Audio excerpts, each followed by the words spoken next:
Hi guys, sa vlog na ito, i-share ko yung Legazpi to Sorsogon adventure namin. So mga 11 AM, nag-take off kami sa Legazpi. Dito na rin kami dumaan sa Albay sa Stanza Islands. Isa ito sa mga bagong daan papuntang Sorsogon. Dati kasi ang daan papuntang Sorsogon is dun sa Daraga, sa Mayshel, paakyat sa Kimantong. So, yun yung talaga yung daan na nakalakihan ko. Pero ngayon kasi, meron ng mga access road kung saan mas mapapadali yung travel nyo papuntang Sorsogon. So, from Legazpi or Albay, pwede na kayo dumaan sa Stanza Highlands papuntang Sorsogon. So, pagpasok sa Sorsogon, so marami kayong madadaanan ng mga bayan. Pero isa sa mga gusto ko dito, yung part na may mga malalaking puno na parang tree tunnel. Trinay na sana namin mag-stop dito sa Stanza Highlands. Kaso nga lang, hindi rin nagpakita yung mayon. Pero maganda naman yung view ng Legazpi City. So dati dito ako tumatambay para makita yung view ng Legazpi City. Ngayon nga lang is nagtatago yung mayon kaya hindi namin na-picturean or na-videoan.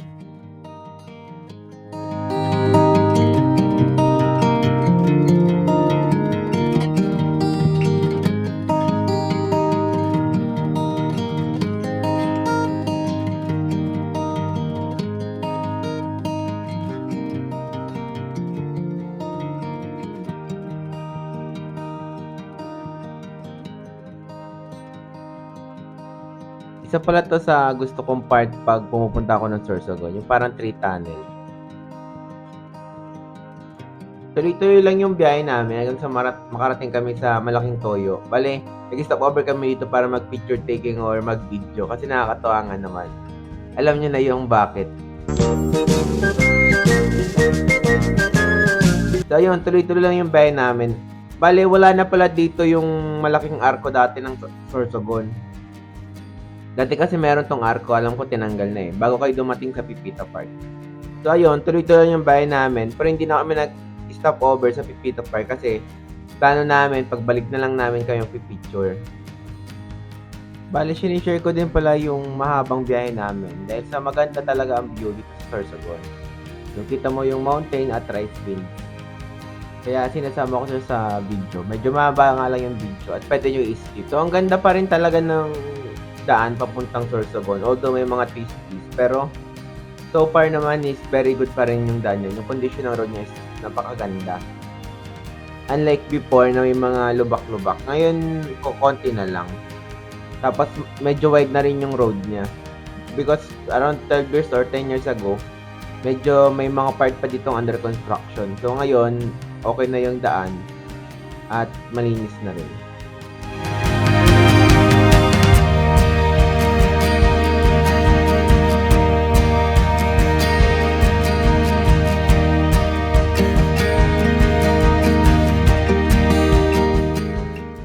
So, ayun nga guys, nakarating na kami sa sentro ng Sorsogon. So, bari, dire-diretso lang to hanggang sa makakaabot kami sa Fatima Church, then mag-right turn para mapuntahan yung sports complex ng Sorsogon. So, balak sanayin pumunta pa sana ng Boulevard nila. Kaso nga lang, medyo tanghali na, kaya hindi na kami duman sa Boulevard. So, doon na lang kami pumunta, diretso sa sports complex. So, nag-picture taking kami at nagpalipad ng drone.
So, after ilang minutes, nakarating na kami dito sa Sorsogon Sports Complex. So, ilang beses na rin kami nakadaan dito. Pero ngayon lang kami nagkaroon ng time para magpa-picture at mag-video. So, sa araw na ito, meron silang event. May mga artista raw na parating at mga politician na nag-picture taking right now. So, buti na lang at nakapagpalipad kami ng drone.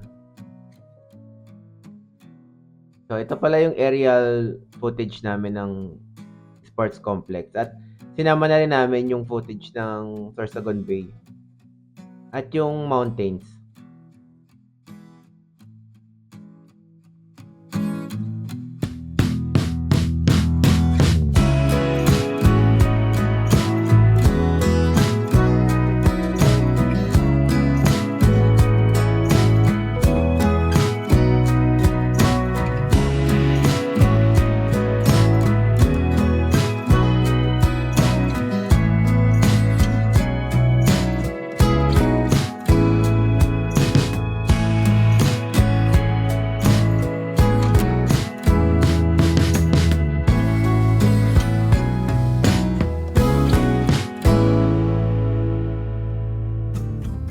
Will you bet if you get the chance? I know I surely would. When you're away, there's a hole in my heart. Feels like a deja vu. So come back soon, you are my missing part. I know that you'll be you. 'Cause you're my sweetheart. When you're around, I feel the sparks takes me higher, sweetheart. So, pagkatapos namin magpalipad ng drone at mag-video sa sports complex, tuloy-tuloy na lang kami sa aming biyahe. So, from Sorsogon to Bulan, Sorsogon. So, around maybe 1 hour or 45 minutes. Depende sa bilis ng takbo nyo. Pero kami kasi, nag-chill lang kami. Kaya, strolling speed lang yung takbo namin. So, ayun, dadaanan nyo dito yung Erosin at yung Huban. Mauna yung Huban bago yung Erosin. Tapos, sunod nun is meron ng way papuntang Matnog or dediretso kayo papuntang Bulan.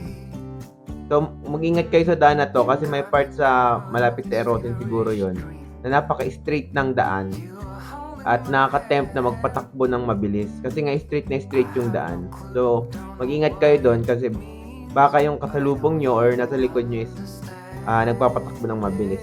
So, maging aware na lang tayo sa daan. Hole in my heart feels like a deja vu. I know for sure you are my missing part. I know that you'll be you.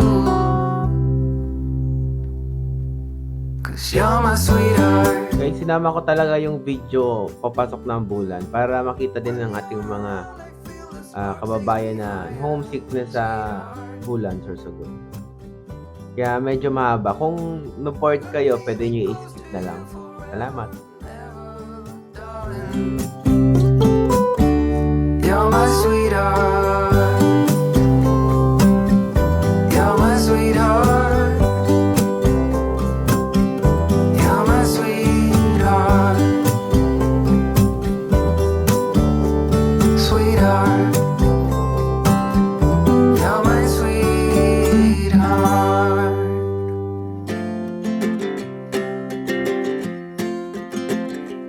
We got time on our side. We're in a state of hope. I need you on my fire. I want you to know that every time you're away, I long for you so much I can find my way. We got everything here, at least to stay alive. And the time that we share makes it all worthwhile. Got this place on our own. Do you feel that we got something strong? And I saw you walking the line, and the truth may come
isang sign pala na malapit na kayo sa Bulan, sentro ng Bulan.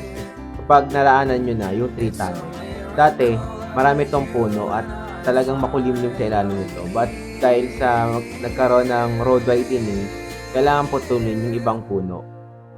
I saw you walking the line, and the So bago pala kami pumasok ng Bula proper, kumain muna kami sa Chatnings. So after namin kumain, nagpalipad kami ng drone at nag-video ng surrounding. So ito yung footage na kuha namin. So ang ganda rin ng Bulan.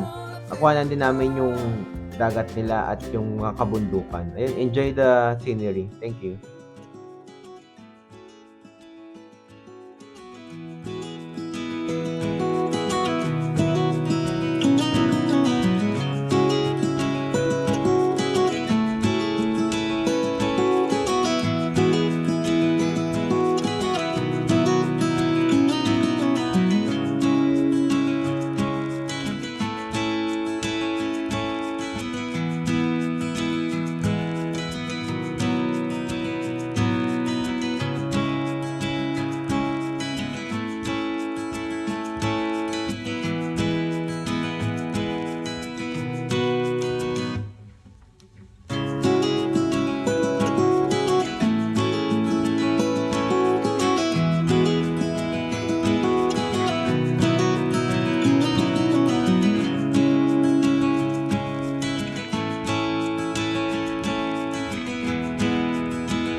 So after namin kumain sa Chatnings at magpalipad ng drone, tumuloy na ulit kami sa aming biyahe.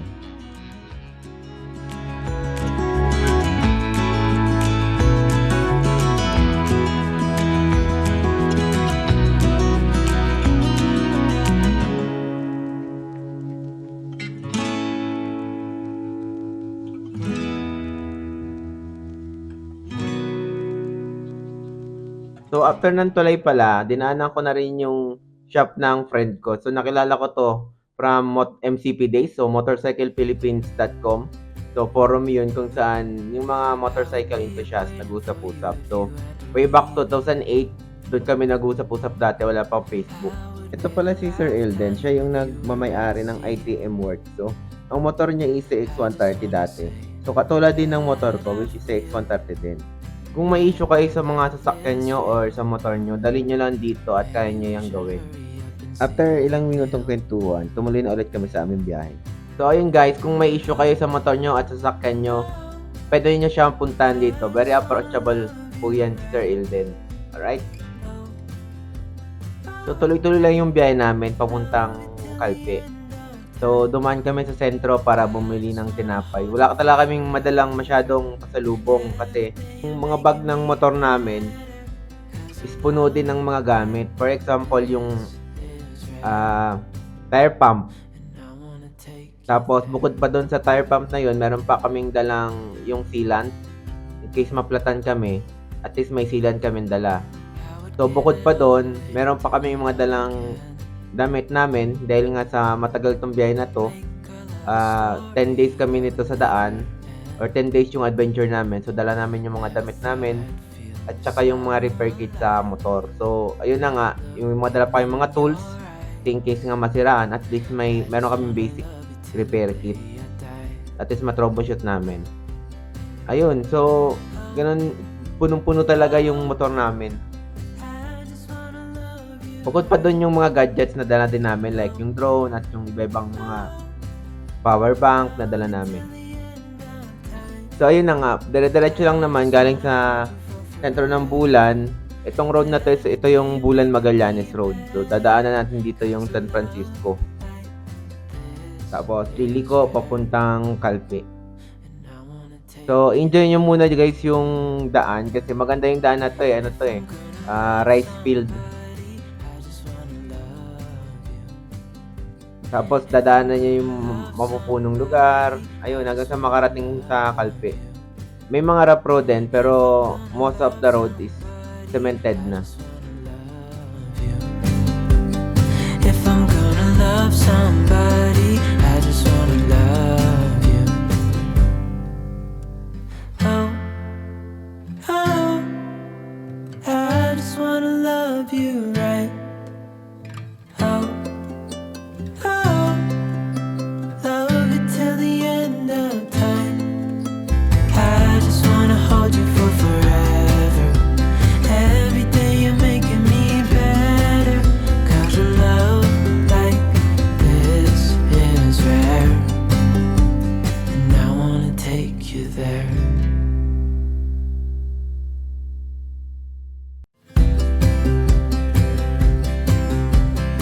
I would be up waiting for you if you had to leave.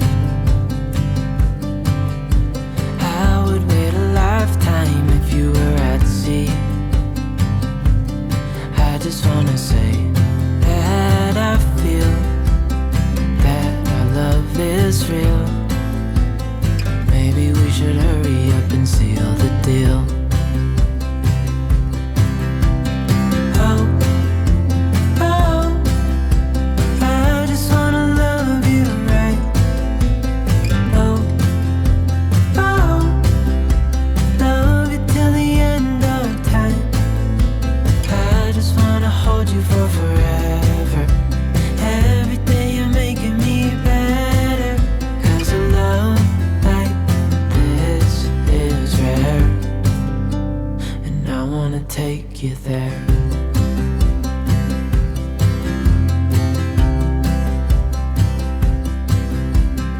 I would give it all away to do it all again. Make our love a story that would never end. Never thought I'd feel so alive, looking in your eyes. I just wanna love you till the day I die. Oh, oh, I just wanna love you right. Oh, oh, love you till the end of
seems like you like me too.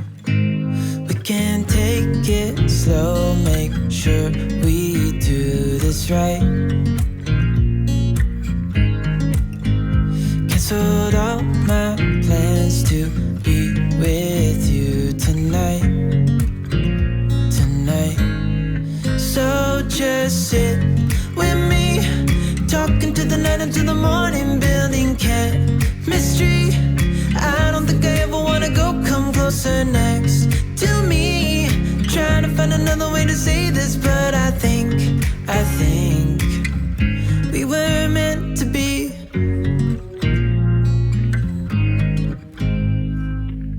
You make me anxious. I think I might be stuck on you. I love the things you did for me. For me, it seems like you're dropping clues. There's no need to rush, so let's just take our time. Dropping everything, 'cause you're stuck on my mind.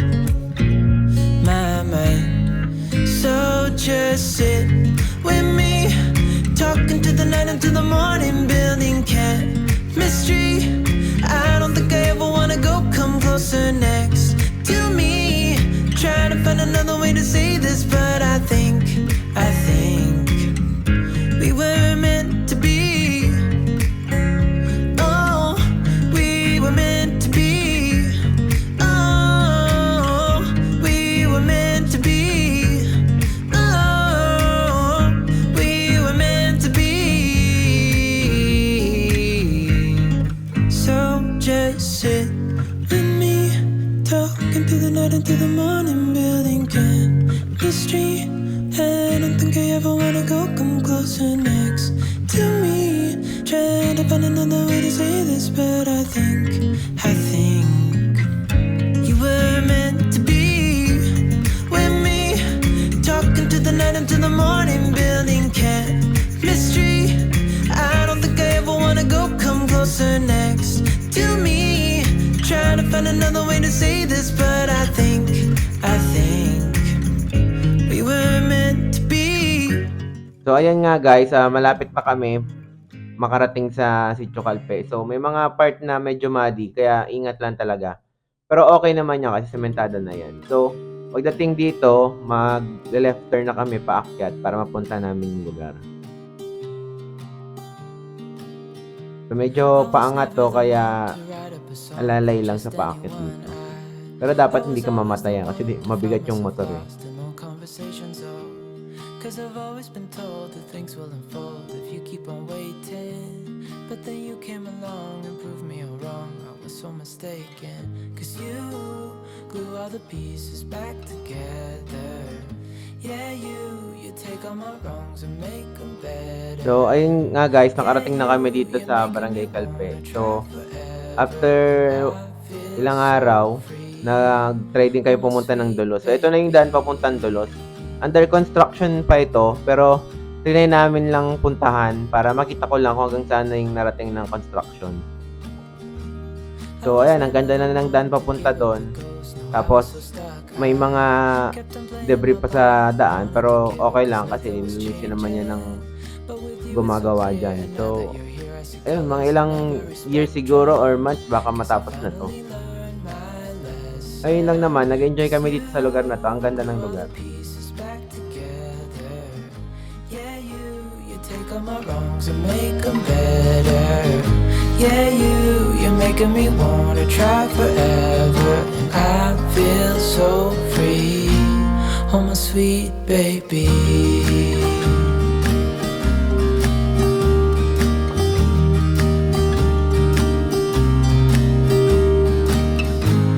And I think to myself, and I'm thinking out loud, we won't need nothing else rest of our time, and I know it so well.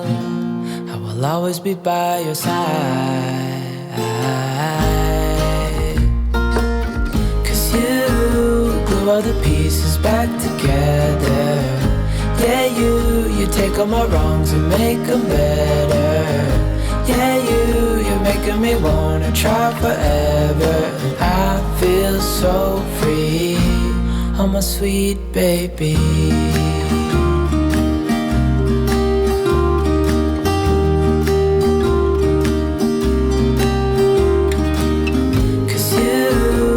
All the pieces back together. Yeah, you take all my wrongs and make them better. Yeah, you're making me wanna try forever. I feel so free, oh my sweet baby.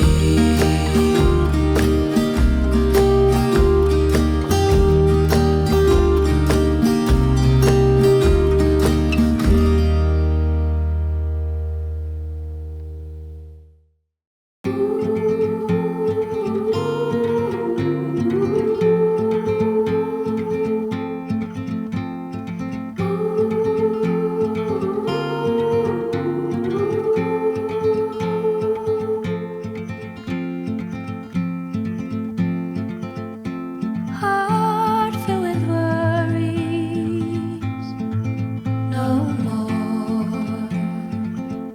In a world full of sorrow, what for? You watch the world from the place beneath the willow, the willow.